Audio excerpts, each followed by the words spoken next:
Again, let's play with Visual Studio here and get used to it. So I'm going to create a new project. I'll come up to File, New Project. What kind of project do I want to create? So for this, I want to create something in Visual C Sharp, and I want a Windows form. Okay, now that's different from console. Console is going to be a command line interface. Windows Forms, that will use the .NET framework to create a GUI for us. So it'll essentially create a form that we can use. I'll just go with the name that it gave me and drop it in the standard directory. If you're creating one, you're going to want to use a name that applies to what it is that the application is being created for. So it's okay, and this is going to go ahead and create our application, or the initial Windows Forms application. So say out of the box or straight out of the gate, here's what I got. I've got this thing called Form 1. So in this video, I just want to talk about the basic interface, what we're able to see here. So here on my main screen, I can see the form itself. It has focus because you see these little squares around the edges. Since it has focus, if we come down here to the right, we can see properties for Form 1. So that's the form. That form has properties, or attributes we often call them, as well as functionality. So the attributes or properties could be, what do you see in the background? What color is the background? What font is being used? And we can scroll and look at different things. When we're talking about behavior, behavior is an action. So that's functionality. So there's things that happen when an action takes place. What we allow it to do. We can look at the data associated with it. The name of it. Do I want to change the name from Form 1 to be something more focused towards what it is? I can have multiple forms within this application. This could be the first one. I could call it Intro Form. Okay? And we scroll down and there's a number of different attributes that we can change. Okay? Now, from there, that's just dealing with this form object. Now I say form object because it's an instance of a form class that we've created, or was created for us. It's built into the .NET framework. So when we created this application, they gave us a standard form template that, I like to use the term, it's like out of the box. It's a canned form. It has default properties associated with it. It's got a default name of Form 1, size, those kind of things. So if we're going to create a form app, there's our initial form, and we can use that one, or we can create another one. Now oftentimes we'll just use this one. Now what are we going to do with it? It's a way for us to allow the user to interact with our application in a GUI environment, not a command line interface. Most of what we do in the course is in a command line. To keep it simple, keep it step by step. When we deal with a GUI interface, there's a whole lot more going on behind the scenes that we may not see. So on this form, you can see a tab up here, and here's our tab. We can see what's going on here with the name. If I want to close it, close everything that's there, I can do that. I've got a couple of tabs here on the left, Server Explorer and Toolbox. Now, in my setup, they're automatically there. That may not always be the case. So if we come up here, we see File, Edit, and View. View. Now I've got a list of things that I can see. I can view toolbars. I can view toolbox.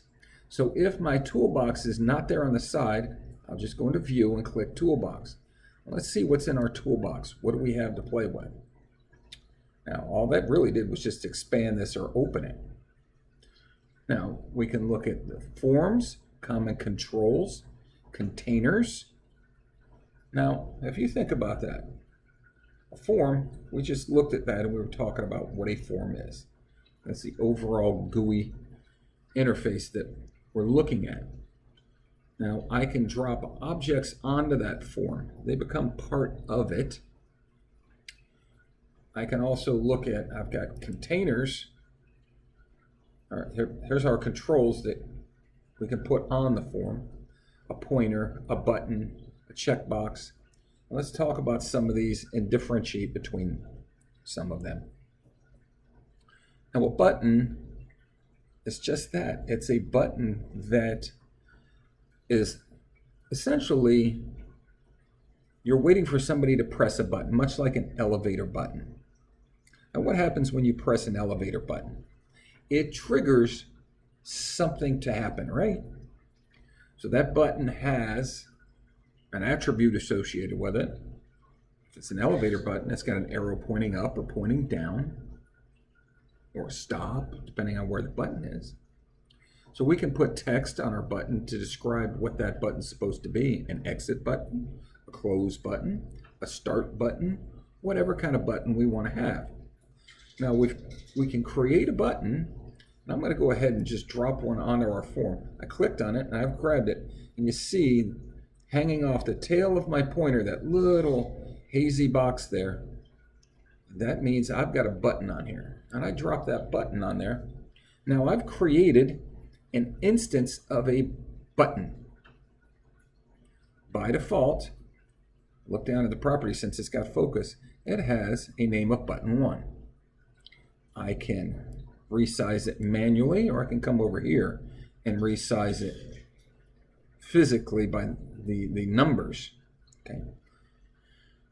That button, for now, just has text, default text sitting on it that corresponds with its name. I can change its name. I can change the text that's on it, but it doesn't have any functionality associated with it. And one of the things that Visual Studio allows us to do is to double click an object, and that will pull us back into the code. Let me go ahead and show you what it does. I double clicked it, and it pulled us back into the code, and now we see this Windows Forms app. And now here's the form class itself. This is where we initiate the form. So this is us getting our form up and running. And we're within the form itself, and we just created this method. It's private, void. The name of it is button1_click.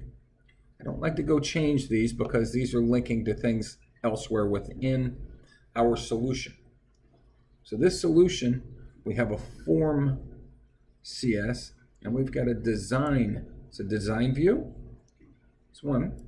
Form view is the code itself. Okay. Now, in this view, I can see the code. This is the method that gets called or invoked, depending on who the author of whatever text you're using is. This is the method that gets invoked when somebody clicks that button. Put their mouse over it, click down on that button. This is what gets initiated or triggered. Sometimes we'll call it invoked or called. So we can put some action in here, have it pop up a little message box. There's so many things that we could do. But when I come back over and look at it, there's our button. Text, I can change that attribute to start. Click back, now it says start. If I have multiple objects on my form, I can have those objects go in a specific sequence of focus, so that as soon as this pops up, the start button would be the initial focus. Or if you hit enter, automatically that will trigger the start button. So there's things I can do within the properties and functionality of this object. Now I've got focus on the form, but this object being the button on what happens and when. So far all we've got is that little button. I've created a click event associated with it, but nothing has been written to make something actually happen. But that, if I click, that method will get called or invoked. It has nothing in it, so nothing will happen. We'll go back to our toolbox. Let's look at a label. Look at a label. What's a label? It's a little box with a word in it. Now, if we look back over here, you see text box. I'm going to drop one of those on there as well. And you see how it put a blue line above label 1. Now I drop that text box. There's a label and a text box. A label is different from a text box in that the label is just that. It's a label and identifies something else on our form. The text box, however, that's a way for us to put a value or insert a value into that box, and that value that we put in the box becomes an attribute of the box. So the contents that we put in it become part of that box, so that if I clicked start and I wrote within that click event for that start button click event, if I wrote within that method to take what somebody has put in this text box or the text attribute of this text box and assign that value to the text attribute of that label, what it would do is whatever somebody's entered, it would then move it or overwrite the value of this object. So we've got two objects. Somebody can, currently there's no value there, it's a null value. I can insert a value and then on the click event, move that value or overwrite the value of label 1. So if I ran this thing, I'll click start, let it run. I don't have any really code that I've created in the background, so I shouldn't have any errors. So now it's running. There's our form. I take my text box and I can write in there, hello. If I wrote that method for the click event for this start button that said overwrite label1.text with textbox1.text, that would then overwrite it and update. Okay. So that's a way to look at the difference between a label, a text box, dropping a button on, and a click event. And we can see that our application's running. See how we're beating our processor up if we are, how many events are getting triggered, memory, how much we're using, CPU, how much we're using. So I can go ahead and I'll stop it, or I could have paused it if I wanted. Now, aside from that, look down here, and right below the name of the text box, you've got some different icons. There's 5 icons here. Each icon is a different grouping of either functionalities or attributes associated with that object. So that text box, if I hit the events icon, these are events. Text changed. So there's a text changed event. Drop down, button 1 click. I can associate button 1 click with text changed. There's so much that I can do in here, associating specific events or methods with these events. So I can have a method that I've written, and when somebody changes the text, it invokes that method. So what if I had a method that was in text changed? I created my own method I call it label 1 overwrite. Click text changed. Label 1 overwrite gets called whenever text gets changed. Somebody writes the name in there.